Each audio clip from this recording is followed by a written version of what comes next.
Kita akan membaca pertanggapan Kejadian pasal 13. Saya akan membaca ayat pertama, saudara membaca ayat kedua. Kita bertanggapan sampai ayat 18. Saya akan mulai Kejadian 13. Maka pergilah Abram dari Mesir ke tanah Negeb dengan istrinya dan segala kepunyaannya, dan Lot pun bersama-sama dengan dia. Adapun Abram sangat kaya, banyak ternak, perak dan emasnya. Ia berjalan dari tempat persinggahan ke tempat persinggahan, dari tanah Negeb sampai dekat Betel, di mana kemahnya mula-mula berdiri, di antara Betel dan Ai. Ke tempat mezbah yang dibuatnya dahulu di sana, disitulah Abram memanggil nama Tuhan. Juga Lot yang ikut bersama-sama dengan Abram mempunyai domba dan lembu dan kemah. Tetapi negeri itu tidak cukup luas bagi mereka untuk diam bersama-sama, sebab harta milik mereka amat banyak, sehingga mereka tidak dapat diam bersama-sama. Karena itu terjadilah perkelahian antara para gembala Abram dan para gembala Lot. Waktu itu orang Kanaan dan orang Feris diam di negeri itu. Maka berkatalah Abram kepada Lot, "Janganlah kiranya ada perkelahian antara aku dan engkau, dan antara para gembalaku dan para gembalamu, sebab kita ini kerabat. Bukankah seluruh negeri ini terbuka untuk engkau? Baiklah pisahkan dirimu daripadaku. Jika engkau ke kiri maka aku ke kanan. Jika engkau ke kanan maka aku ke kiri." Lalu Lot melayangkan pandangnya, dan dilihatnya lah bahwa seluruh lembah Yordan banyak airnya, seperti taman Tuhan, seperti tanah Mesir, sampai ke Zoar. Hal itu terjadi sebelum Tuhan memusnahkan Sodom dan Gomora. Sebab itu Lot memilih baginya seluruh lembah Yordan itu, lalu ia berangkat ke sebelah timur dan mereka berpisah. Abram menetap di tanah Kanaan, tetapi Lot menetap di kota-kota lembah Yordan dan berkemah di dekat Sodom. Adapun orang Sodom sangat jahat dan berdosa terhadap Tuhan. Setelah Lot berpisah daripada Abram, berfirmanlah Tuhan kepada Abram, "Pandanglah sekelilingmu dan lihatlah dari tempat engkau berdiri itu ke timur dan ke barat, utara dan selatan. Sebab seluruh negeri yang kau lihat itu akan kuberikan kepadamu dan kepada keturunanmu untuk selama-lamanya. Dan aku akan menjadikan keturunanmu seperti debu tanah banyaknya, sehingga jika seandainya ada yang dapat menghitung debu tanah, keturunanmu pun akan dapat dihitung juga. Bersiaplah, jalanilah negeri itu menurut panjang dan lebarnya, sebab kepadamulah akan kuberikan negeri itu." Sesudah itu Abram memindahkan kemahnya dan menetap di dekat pohon-pohon tarbantin di Mamre, dekat Hebron. Lalu didirikannya lah mezbah di situ bagi Tuhan. Mari kita berdoa. Bapa di dalam surga yang mengasihi kami, hari ini kami mohon Tuhan juga memberikan kami cinta kasih, sehingga kami boleh mengasihi Engkau. Tuhan tolong melalui firman yang Kau telah berikan, membuat kami lebih mengenal siapakah Engkau, bagaimana karakter-Mu. Dan khususnya hari ini Engkau mengajar kami melalui dua tokoh untuk membedakan dengan kontras, dan kiranya kami mengerti apa yang menjadi kehendak-Mu dan hidup menjadi manusia peta teladan Allah seperti yang Kau kehendaki. Tolong kami yang lemah ini, dalam nama Tuhan Yesus kami berdoa. Amin. Saudara, Lot adalah tokoh yang penting karena 1/4 kisah Abraham itu tentang Lot. Jadi ini orang yang penting. Nah, tetapi kenapa Lot itu penting? Para ahli biblika mengusulkan bahwa Lot itu penting karena melalui adanya tokoh Lot itu bisa menjadi kontras karakter Abraham. Jadi ketika kita mengerti Abraham adalah sosok dalam pasal 12 yang berbeda dengan Babel, satu kehidupan cara hidup Kristen yang sangat berbeda yang harus kita ikuti, maka Musa menghadirkan juga memberikan spotlight kepada tokoh yang ada bersama Abraham yang karakternya sangat berbeda sekali. Saudara sekalian, Lot ada dimanapun Abraham berada. Jadi dikatakan dia itu ngintil. Abraham jalan, dia ikut jalan. Abraham berhenti, dia ikut berhenti.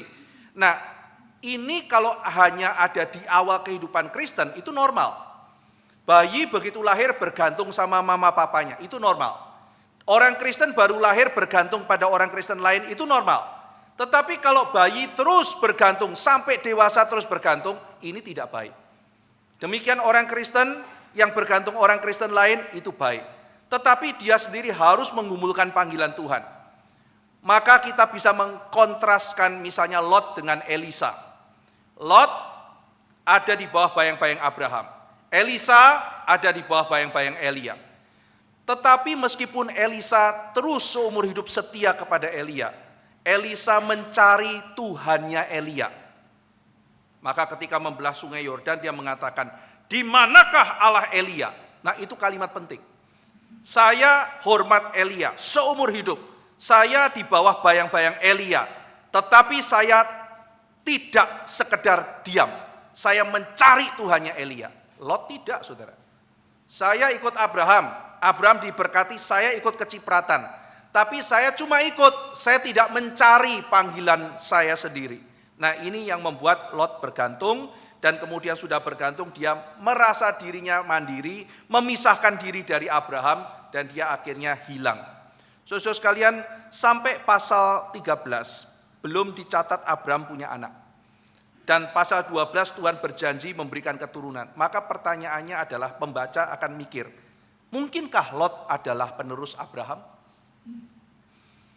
Karena nanti janji bahwa anak keturunan itu adalah berasal dari benih Abraham baru muncul pasal 15. Jadi bisa jadi kemungkinan, penerusnya mungkin aja anak adopsi.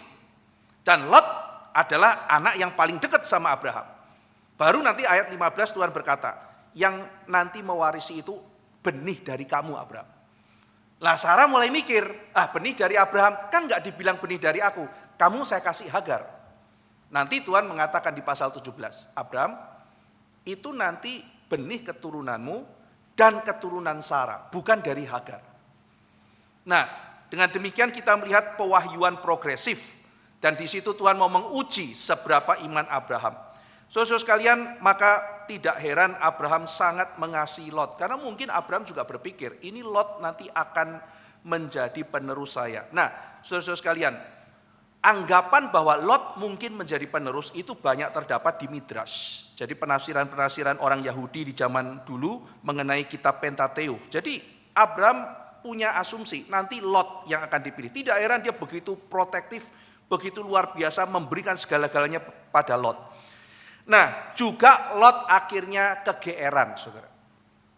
Saudara sekalian, dikatakan di dalam bagian awal, Abraham itu pulang dari Mesir. Dan dia mengulangi rutenya, saudara. Jadi kan kalau kita ingat, Abraham dari Haran menuju ke Sikem. Sikem Israel Utara. Saya sudah menjelaskan makna Sikem ya. Sikem itu adalah ketika Abraham membangun mezbah, terus menyebut nama Yahweh, terus berdoa di situ. Itu doa yang sangat penting. Karena nanti seluruh peristiwa penting di Israel ada di Sikem.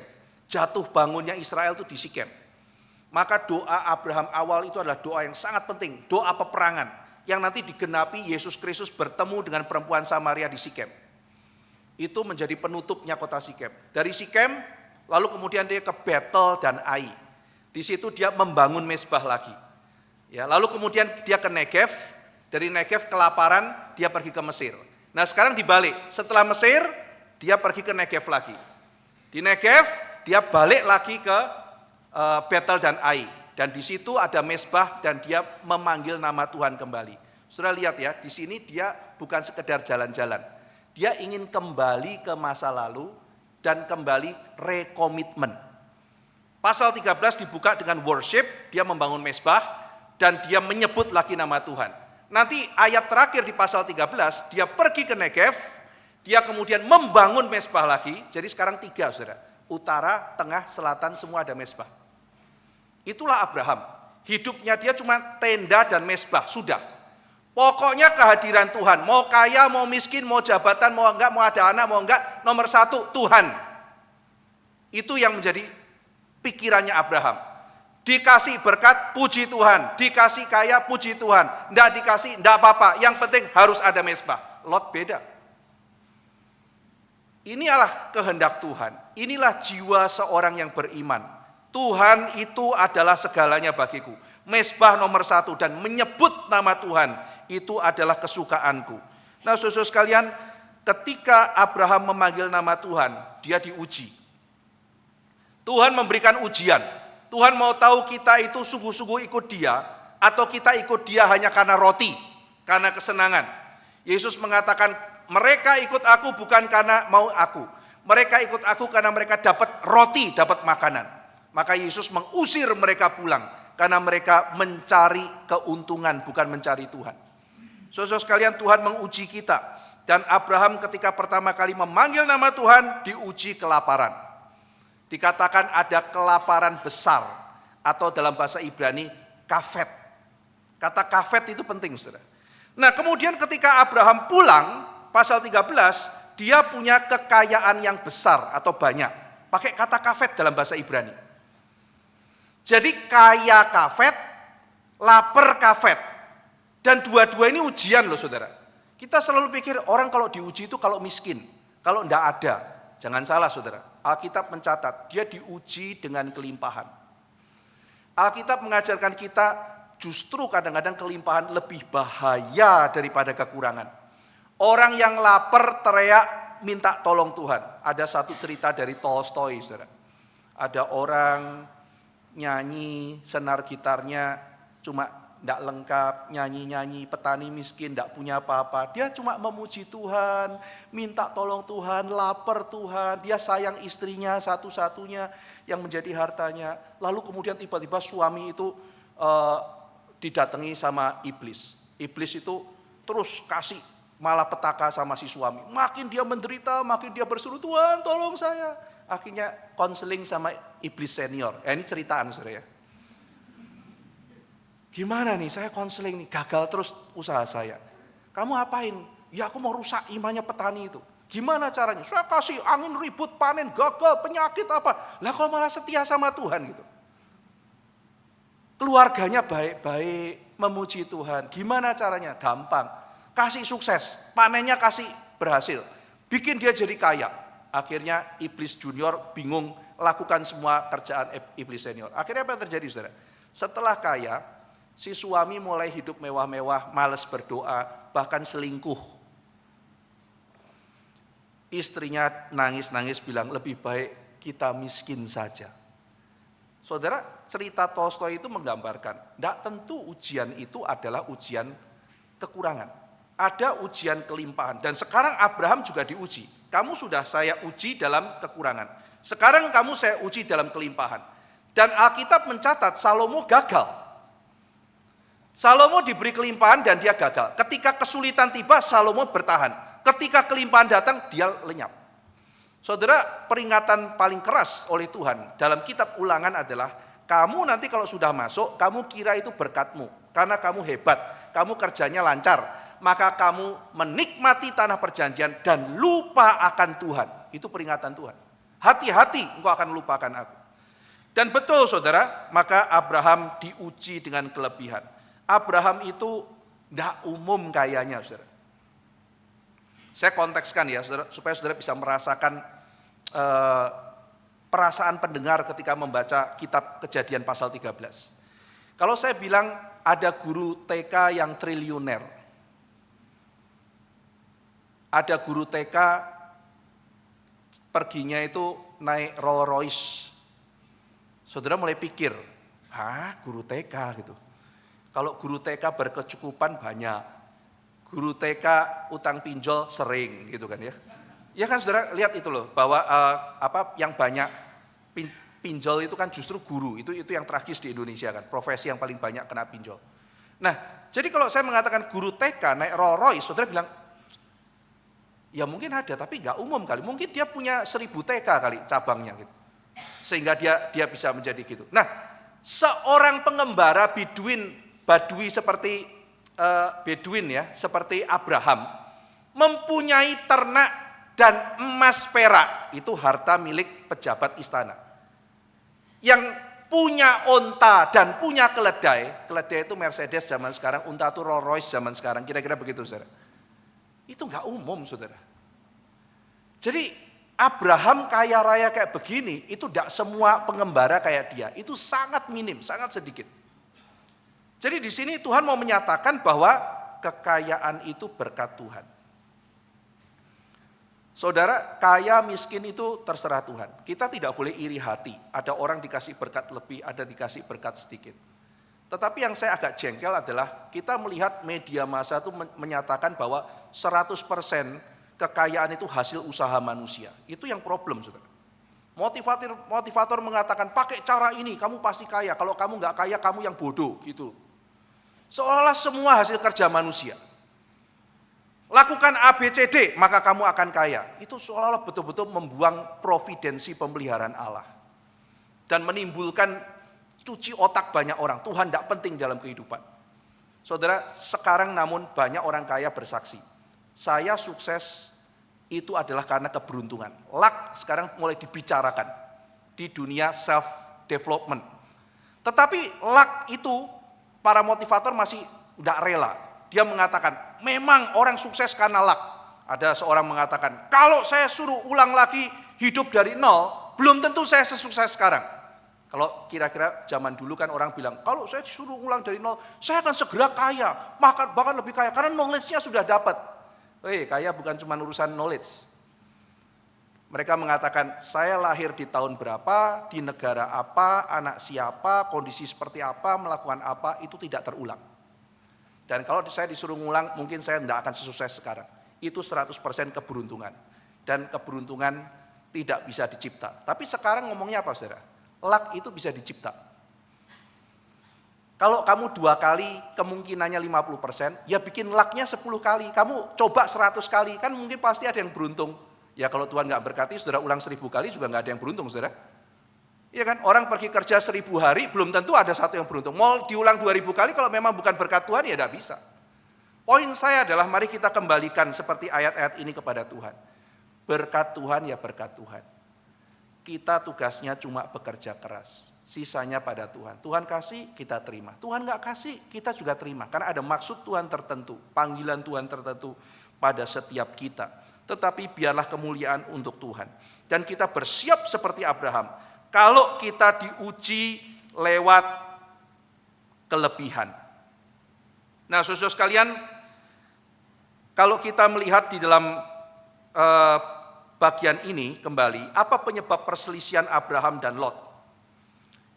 Memang hartanya banyak. Kalau boleh dibilang Lot itu kan kaya karena Abraham, saudara. Jadi Abraham itu kaya, Lot kecipratan. Tidak salah juga kan gitu. Nah, tetapi dalam Midras dicatat anak buah Lot merasa bahwa Lot akan jadi ahli waris. Jadi mereka merasa berhak. Nah, sekarang Lot itu ya, dan mungkin menular kepada anak buahnya, merasa sama-sama susah bareng Abraham. Sehingga dengan demikian, karena rasa susah, dia rasa juga berhak akan kemuliaannya. Loh Abraham, kamu susah, saya susah loh. Kamu lapar, saya lapar loh. Kamu ngungsi, saya ngungsi loh. Kamu tegang, saya mengalami ketegangan. Nah sekarang kamu sukses, saya juga sukses. Saya harus dihormati. Nah ini kalau dalam psikologi namanya entitlement. Entitlement itu masuk dalam DSM-3, saudara. Itu buku panduan dalam psikiatri, itu semacam gangguan, semacam bagian dari narcissistic personality. Entitlement itu orang yang merasa berhak atas sesuatu. Nah itu dipakai istilah itu oleh seorang psikolog namanya Jiang Twenge dalam bukunya Narcissistic Epidemy. Dia mengatakan anak-anak generasi sekarang tuh selalu merasa berhak akan apapun. Nah, kalau kasusnya Lot itu namanya mungkin moral entitlement.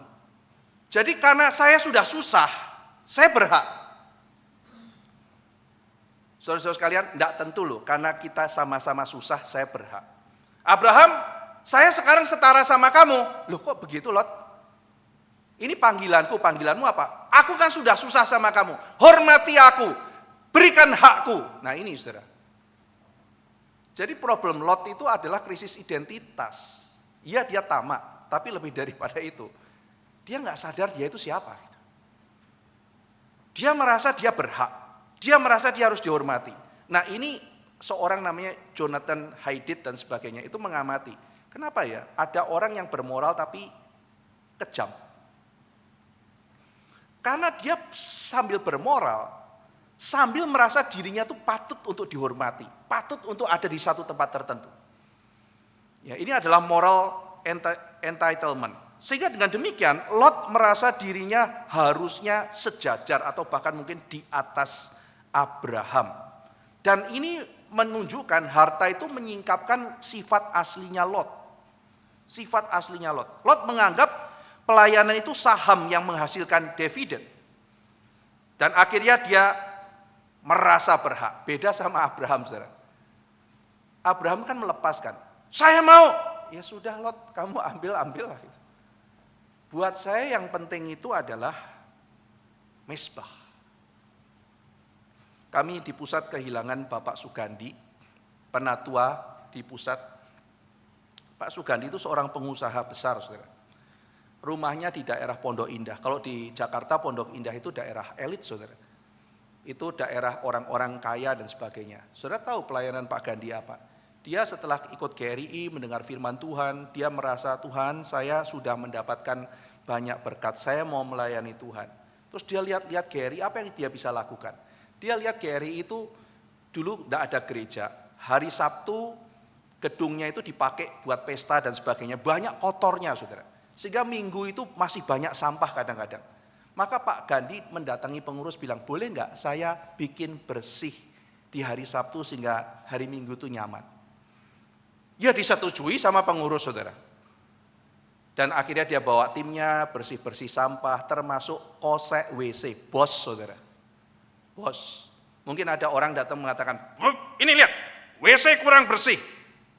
Tapi ini bos cuci kakus, saudara, sama timnya. Lalu kemudian dia lihat saya bisa pelayanan apa, oh iya ada bunga, dia nyumbang bunga, saudara, bunganya seger. Terus dia lihat taruh Alkitab besar di meja, taruh untuk Pak Tong ada gelas minuman, dia lihat lagi, kadang-kadang ada kalau perjamuan kudus itu kain kan, ada kainnya dia yang pulang yang rawat, dia yang bersihkan, dia yang cuci, dia yang gosok sehingga akhirnya bisa halus mulus. Gelas cawan perjamuan kudus, kalau sekali pakai kan 3.000 di pusat, yang nyuci siapa? Dia yang nyuci, saudara. Dicuci, lalu 4:30 pagi Pak Gandhi datang dengan ibu, taruh gelasnya satu persatu, dia sangat higienis, taruh tuang pelan-pelan satu-satu, sehingga akhirnya orang kebaktian siang dia sudah datang 4:30 pagi, 36 tahun, saudara. 36 tahun. Ada orang yang pelayannya kayak begitu, dia mau jadi penatua kah, diaken kah, apapun, dia tidak peduli, yang penting dia pelayanan. Saudara, kalau saudara dapat warta itu kan dilipat. Di pusat itu percetakannya nggak lipat, saudara, karena dia buru-buru, dia kasih. Siapa yang lipat? Anak buahnya Pak Gandhi. Lipat, pelayanannya kayak begitu, saudara. Waktu di kampus emas dia lihat, kok plain ya, perlu ada gereja, perlu ada tanaman. Dia beli tanaman, tiap pagi dia bawa mobil pick up, datengin tanaman, saudara, ditaruh di sini sana kan, wah kelihatan hijau banyak tanaman. Setelah selesai ditaruh di pick up, balik disiramin seminggu, hari Minggu pagi bawa lagi. Itu Pak Gandhi orangnya kayak begitu. Makanya ketika sudah pindah ke RMCI saya lihat, loh kan saya udah mulai pegang, loh ini orangnya Pak Gandhi ngapain? Oh orangnya Pak Gandhi bersihin ngerawat tanaman, Pak. Loh kita kan ada tukang kebun. Iya udah kebiasaan, nggak bisa begitu. Kita take it for granted selama ini sama Pak Gandhi. Kita juga harus berbagian. Maka mulai pelan-pelan saya bicara Pak Gandhi harus ada transisi. Kalau enggak nanti jemaat tidak bisa melayani. Udah enak, pokoknya masalah gosok-gosok, masalah tuang-tuang, semua Pak Gandhi lipat-lipat gitu. Enggak, semua jemaat harus terlibat. Tapi yang menarik adalah bertahun-tahun enggak pernah muncul di depan, enggak pernah ngomong saya sudah begini, enggak, semua dikerjakan. Yang dilihat apa, saudara? Mesbah. Sementara Lot adalah, ini saya berhak loh harta ini. Saya berhak posisi ini. Abraham ajak, Lot, sekarang coba lihat, ini kebesaran hati Abraham. Lihat, kamu kalau ke kanan, aku ke kiri. Kamu kalau ke kiri, aku ke kanan. Ya. Pilih yang mana. Jadi dia besar hati, saudara. Ini kan ladang Tuhan toh, ini tanah perjanjian. Tuhan suruh kita mengembangkan tanah perjanjian. Pilih Lot. Kamu pilih apa, aku sisanya. Itu gak lazim loh, saudara. Ini om yang ngalah, pemilik yang ngalah. Ya, aku besar hati. Gak apa-apa, yang penting aku pelayanan. Aku cuma mau melayani, gak peduli apa. Pekerjaan Tuhan. Kamu mau ambil Lot, toh kamu juga melayani Tuhan kok. Abraham tidak merasa terancam, saudara. Pilih Lot, pilih. Nah saudara sekalian, Calvin mengatakan, kadang Tuhan menguji kesabaran kita seperti menguji kesabaran Abraham. Dan yang dipakai Tuhan menguji kesabaran kita adalah orang paling dekat. Mungkin saudaramu, mungkin itu orang yang kau kasihi. Mungkin istrimu, suamimu, anakmu, mungkin keponakanmu kayak Abraham sama Lot. Mungkin itu papa mamamu. Tuhan kasih dalam hidupmu untuk menguji iman dan kesabaranmu. Dan ketika Abraham melihat Lot, apa yang dilihat? Hei makhluk menyebalkan. Bukan gitu loh saudara. Lot, kita ini saudara. Bahkan kata saudara itu bukan om ponakan. Kamu tuh sama aku setara. Kita ini saudara. Jangan musuhan Lot. Kenapa? Lihat ada orang Kanaan, ada orang Feris. Kita ini orang sama-sama seiman. Kalau kita berantem, musuh akan tepuk tangan dan akan bersuka atas kelemahan kita. Kita ini pelayanan, yuk kita pelayanan sama-sama. Itu Abraham, saudara. Hatinya begitu besar. Abraham adalah orang yang berani melepas. Lot adalah orang yang berani untuk merebut. Nah Abraham, saudara-saudara sekalian, itu penjaga saudaranya. Dia sopan, dia berbeda dengan Kain. Ditanya sama Tuhan, mana adikmu? Emangnya aku penjaga adikku? Abraham menjaga ponakannya. Kita ini saudara Lot. Kita saudara. Kita persaudaraan lebih penting dari harta. Persaudaraan lebih penting dari semuanya itu Lot. Nah di sini kita melihat saudara-saudara sekalian. Fir'aun memperoleh kekayaan dengan merampas. Lalu kemudian Lot memperoleh kekayaan dengan mencari kesempatan. Bahkan kalau perlu membuang prinsip. Abraham kaya karena melepas dan diberkati oleh Tuhan. Ini keindahan Abraham. Dia paradoks sekali. Dia mementingkan persatuan, dia melepas dan dia menerima. Tadi kita baru mendengar sharing dari WEC. WEC tadi sudah dijelaskan didirikan oleh Citystad. Dan kalau urusan melepas, salah satu contoh Abraham abad 1920 yang bisa kita teladani adalah Citystad. Dia orang yang berani melepas. Citystad itu saudara, anak orang kaya. Yang kedua, pendidikannya tinggi, kuliah di Cambridge. Yang ketiga, dia bintang kriket terkenal Inggris. Kriket zaman dulu seperti sepak bola zaman sekarang. Saudara kalau dengar berita Messi, Ronaldo sama Mbappe jadi missionary kira-kira bagaimana? Lalu kemudian satu tim sama Sintayong. Iya kan? Wah, saudara pikir wah luar biasa sekali ini gitu ya. Bintang-bintang paling top. Nah ini Citystad itu bintang kriket. Dia bertobat, dia menyerahkan hidupnya, gabung sama temennya 6, membentuk namanya Cambridge 7. Dan mereka pergi memberitakan Injil. Jadi dia menyerahkan karirnya dan dia mendapat warisan dari orang tuanya, anak muda kaya Inggris abad 19. Kalau dikurskan zaman sekarang, dia mendapat 29.000 pound sterling. Tapi kalau dikurskan sekarang berdasarkan rata-rata income orang Inggris, kira-kira dia dapat warisan 400 sampai 500 miliar rupiah. Umur 20-an 3 tahun kalau nggak salah. Dan apa yang dilakukan oleh dia, saudara? Dia bagikan itu kepada Hudson Taylor organisasi, CIM. Dia bagikan itu kepada Salvation Army, William Booth. Dia bagikan itu kepada panti asuhan dari Josh Mueller. Dan sebagian untuk pernikahannya dia dan diberikan pada istrinya. Yang nanti istrinya juga berikan pada lembaga misi yang lain. Dia melepas, saudara. Melepas. Dia berani melakukan itu. Dia orang yang punya 400-500 miliar, mati miskin di sebuah dusun di daerah Afrika. Apa yang dia dapat, saudara? Saudara tadi lihat ada puluhan orang di Indonesia yang masih meneladani dia. Sampai hari ini WEC masih ada, sudah puluhan tahun. Saudara sekalian kita melihat lebih dari 100 tahun. 1913 itu didirikan 1913 WEC didirikan. Dulu namanya Worldwide Evangelization Crusade. Ya, itu dia memberi, tetapi dia menerima sesuatu dari Tuhan. Sampai hari ini namanya tidak pernah tidak dibicarakan. Kalau bicara orang mengenai bagaimana berkorban, bagaimana belajar memberi, dan Tuhan pakai menjadi berkat bagi ribuan orang. Abraham melepas, saudara. Dan di zaman sekarang ini banyak orang yang melepas. Tetapi justru dia mendapat lebih banyak.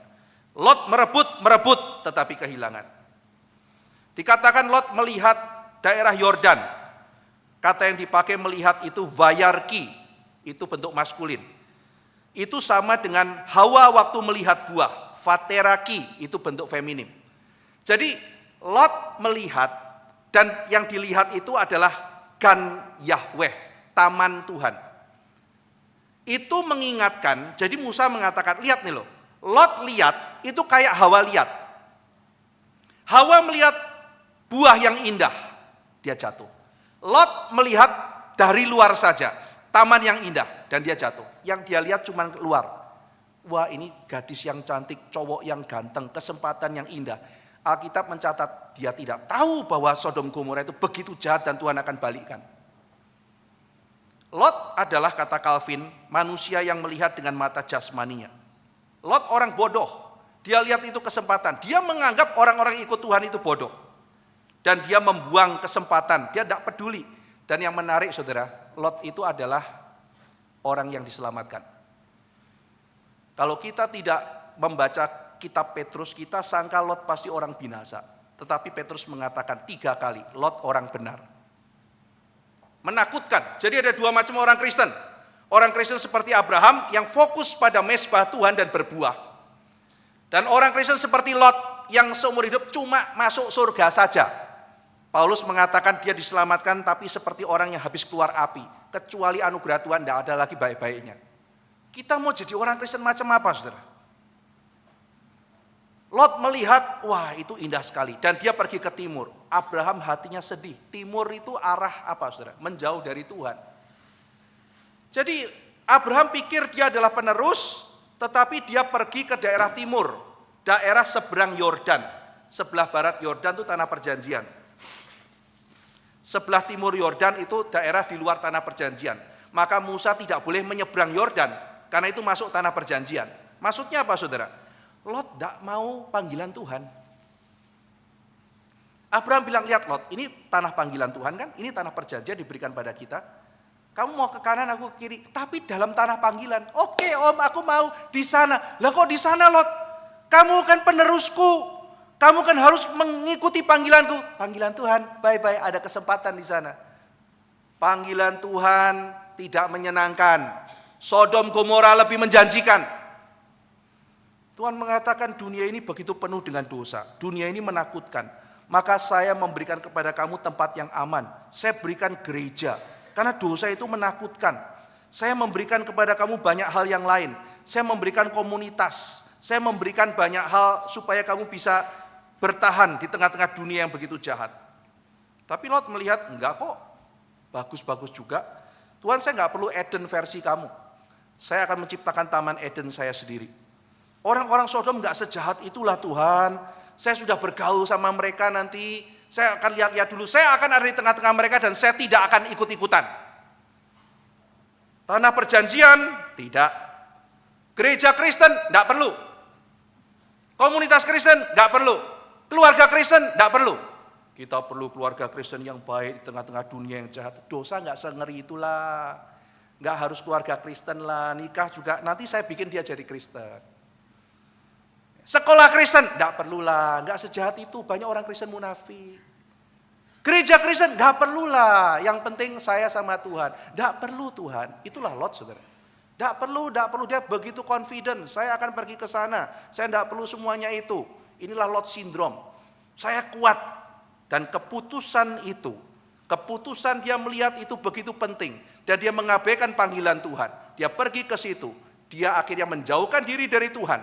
Dia dibuang oleh Tuhan. Dan anak cucunya seumur hidup menjadi musuh Tuhan. Moab menjadi musuh Tuhan. Anak-anak Lot, keturunannya menjadi musuh dari Israel. Saudara sekalian, keputusan yang salah, yang berdasarkan mata jasmani, akhirnya bukan hanya menghancurkan Lot, menghancurkan seluruh keturunannya.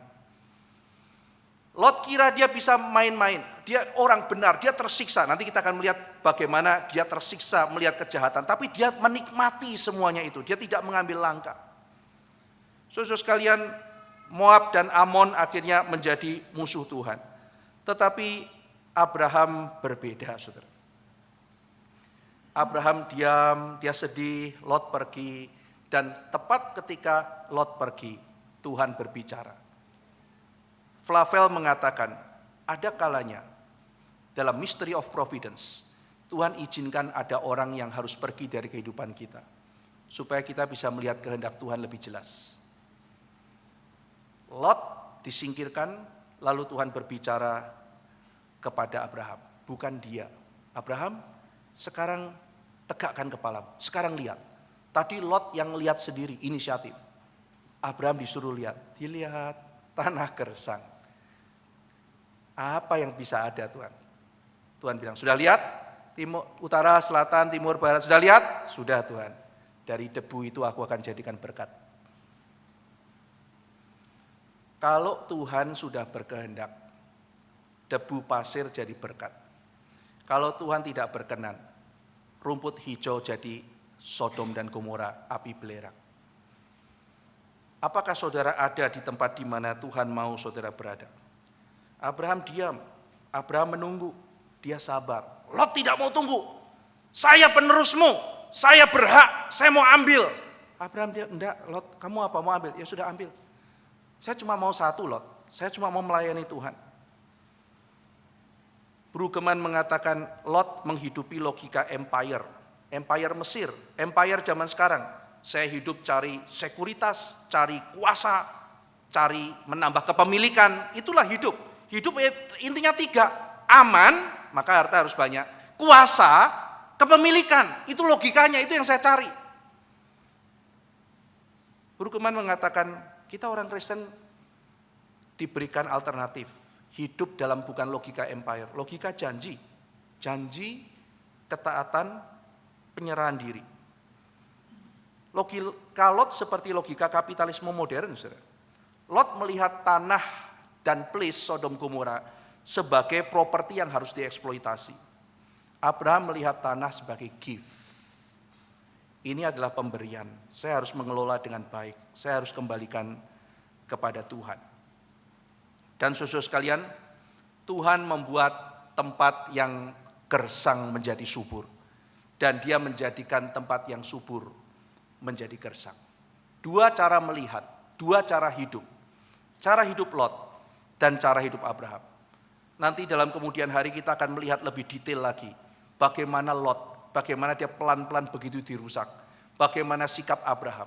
Minggu depan kita akan melihat bagaimana Lot akhirnya diculik. Dan tepat seperti semua yang dia inginkan, kekayaan, yang dia kejar. Sekarang semua seluruh kekayaan Sodom dan Gomora nanti akan diberikan pada Abraham. Saudara. Dia mungkin gigit jari, omku ini melepas tapi dapat semuanya. Raja Sodom mengatakan, ini pahlawan, Om Abraham. Wah, semua generasi Sodom Gomora tepuk tangan, penyelamat kita. Dia maju ke panggung. Sekarang semua harta Sodom kita berikan kepada Abraham. Lot gigit jari, dapat cipratan lagi enggak ya? Dulu di Mesir kan aku dapat cipratan. Abraham mengatakan, saya tidak akan mengizinkan Raja Sodom bikin saya kaya. Nanti seluruh orang akan mengatakan, dia kaya karena Sodom. Wah saudara mau kaya dengan harta apapun? Saudara mau terima uang dari mana saja? Abraham memberikan prinsip, uang kamu uang tidak beres. Uang kamu bukan uang yang dikehendaki Tuhan. Saya tidak izinkan dunia mengatakan, saya Abraham orang beriman, kaya karena kamu. Lebih baik saya tidak terima. Kita belajar banyak hal saudara, dari cara hidup Abraham. Abraham itu kesempatan kok kamu buang. Tapi menariknya saudara ya, tiap kali dia buang, tiap kali Abraham dapat. Saudara nanti lihat pada puncaknya Abraham paling kayanya kapan? Kejadian pasal 22. Dia mungkin gak peduli Tuhan bilang, saya akan bikin kamu kaya gini. Dia gak peduli saudara. Dia cuma tahu satu, Ishak sudah pulang. Dan aku lebih kenal Tuhan. Titik, sudah saudara. Dikasih ya syukur, enggak apa-apa. Itulah Abraham saudara. Yang penting mesbah, hidupku cuma satu. Miskin kaya, jabatan tinggi, jabatan rendah, power enggak, itu soal kecil. Nomor 1, mesbah, menyebut nama Tuhan, menggenapi kehendak Tuhan. Saudara, apakah kita generasi Abraham? Apakah kita menjalani kehidupan janji, bukan hidup seperti empire, mencari sekuritas, kuasa, mencari keamanan dan sebagainya. Tetapi kita hidup seperti Abraham, melihat wajah Tuhan, fokus kepada mezbah. Ya, dia tidak peduli, saudara. Mau rebutlah. Saya fokus pada pekerjaan Tuhan. Saya bukan gengsi, bukan apa. Wajah Tuhan, melayani Tuhan, itu nomor satu. Dan urusan saya di mana itu urusan Tuhan. Biarlah kita hidup dengan semangat Abraham. Mari kita berdoa. Bapa dalam surga, kami bersyukur untuk kisah yang Tuhan sudah berikan yang menggoncang cara pandang kami. Kami selama ini seperti kata Brueggemann hidup di dalam cara pandang empire. Kami mencari sekuritas, kami mencari kuasa, kami mencari kepemilikan. Sementara Tuhan memberikan jalan Abraham, orang yang hatinya besar, orang yang hatinya melihat wajah Tuhan. Dia stabil, dia tenang, hidupnya adalah mezbah dan menyenangkan hati Tuhan. Dia tidak peduli yang lain. Ada saatnya Tuhan memberikan sehat, ada saatnya Tuhan memberikan sakit. Ada saatnya Tuhan memberi, ada saatnya Tuhan mengambil. Tapi itu bukan yang menjadi utama bagi orang-orang yang mengikut Tuhan. Yang menjadi utama adalah setia pada Tuhan. Diuji dalam kesusahan, diuji dalam kesenangan, diuji oleh musuh, diuji oleh orang terdekat. Kami semua mau belajar setia kepada Tuhan. Seperti Tuhan sudah memberikan kepada kami teladan. Terima kasih untuk firman-Mu Tuhan. Dalam nama Tuhan Yesus kami berdoa. Amin.